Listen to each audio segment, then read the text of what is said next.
જે રાજુભાઈ કરપડાના હાલ થયા છે, વિસાવદરની ઇલેક્શન વખતે રાજુભાઈ મજા આવે એવા નિવેદન કરતા હતા, પણ વર્તમાન રાજકીય પરિસ્થિતિ જોતા ઈશુદાનભાઈના પણ હાલ થવાના છે. ટૂંક સમયમાં હવે પછીનો ભોગ ઈશુદાનભાઈનો લેવાનો છે અને ગોપાલભાઈ ઇટાલિયા આમ આદમી પાર્ટી મુક્ત કરી અને પોતે પણ ઝાડુ મારીને ભારતીય જનતા પાર્ટીમાં જવાના છે.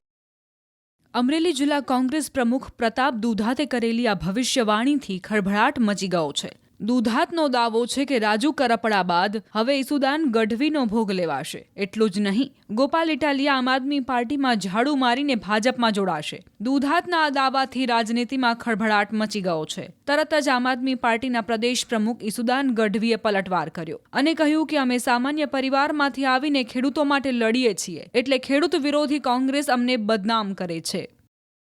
કોંગ્રેસ ઓલરેડી પતી ચૂકી છે. કોંગ્રેસના નેતાઓને પણ મારી વિનંતી છે કે વહેલા તકે નાવડી તમારી ડૂબી ગઈ છે, નાવડીમાંથી નીકળી જજો, નહીં તો પછી 2027માં ક્યાંય ઠેકાણું નહીં પડે ને. 2027માં આમ આદમી પાર્ટી ખેડૂતોની પાર્ટી, ગરીબો, વંચિતોની, શોષિતોની પાર્ટી. અમે તો માત્ર ને માત્ર વ્યવસ્થામાં બેઠા છીએ. અમે કોઈ એમ નથી કહેતા કે અમે સર્વે સર્વા છે, અમે મુખ્યમંત્રીના દીકરા નથી. કોંગ્રેસમાં બધા બેઠા છે, મુખ્યમંત્રીના દીકરાઓ છે. જે કોંગ્રેસના મુખ્યમંત્રીના એના બાપોએ ખેડૂતો પર અત્યાચાર કરેલા છે.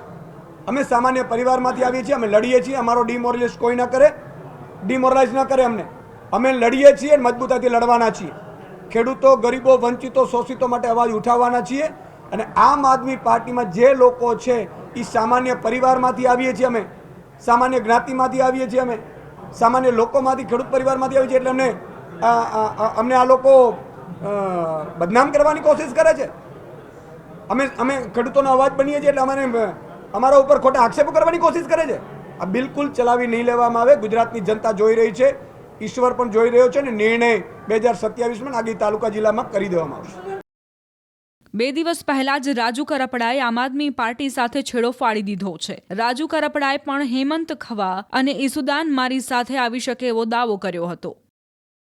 સુરતથી આવેલાનું પાર્ટી પર પ્રભુત્વ વધતું જાય છે. મને એવું દેખાય છે કદાચ આવનાર સમયમાં કોઈ નેતા રાજુ કરપડા બનવાની કોશિશ કરશે, કોઈ નેતા મોટો બનવાની કોશિશ કરશે, તો જે ભોગ હું બન્યો છું એ નેતા એ જ ભોગ બનશે.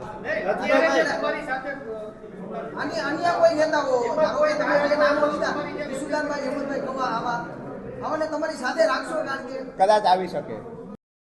રાજીનામા બાદ કરપડાએ ઇટાલિયા વિરુદ્ધ ખુલીને નારાજગી વ્યક્ત કરી, જેના પર ઇટાલિયાએ પણ સ્પષ્ટતા કરી અને આરોપ લગાવ્યો કે કરપડા ભાજપે આપેલી સ્ક્રિપ્ટ પ્રમાણે બોલી રહ્યા છે. કરપડા કઈ પાર્ટીમાં જશે એ અંગે ખુલીને વાત નથી કરી, પરંતુ સંકેત જરૂર આપ્યા છે. પહેલા પણ કહ્યું, હજુ કહું, હું કોઈ પાર્ટીમાં નથી જોડાવાનો. આવી વાત હું ગોળ ગોળ કર્યા પછી જોડાઈશ આવો કોઈ વિષય નથી. હું કોઈ પાર્ટીમાં નથી જોડાવાનો. આવતીકાલે, પરમ દિવસ, પહેલે દિવસ કે અત્યારે નક્કી કર્યું છે આવું બિલકુલ નથી.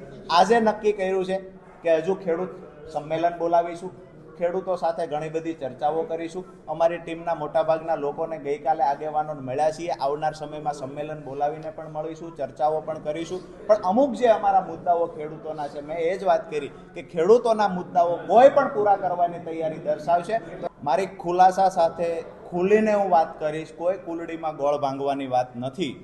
આવનાર સમયમાં અત્યારે તો અમે નક્કી કર્યું છે કે બિન રાજકીય રીતે ખેડૂતો માટે લડશું. પણ એક વાત ચોક્કસથી કહું છું કે ખેડૂતોના સારા કામ થશે. ખેડૂતો માટે મેં સપના જોયા છે, એ જો સત્તા પક્ષ પૂરા કરવા માટે તૈયાર હશે ને તો ડંકાની ચોટ પર સત્તા પક્ષની સાથે જોડાશે.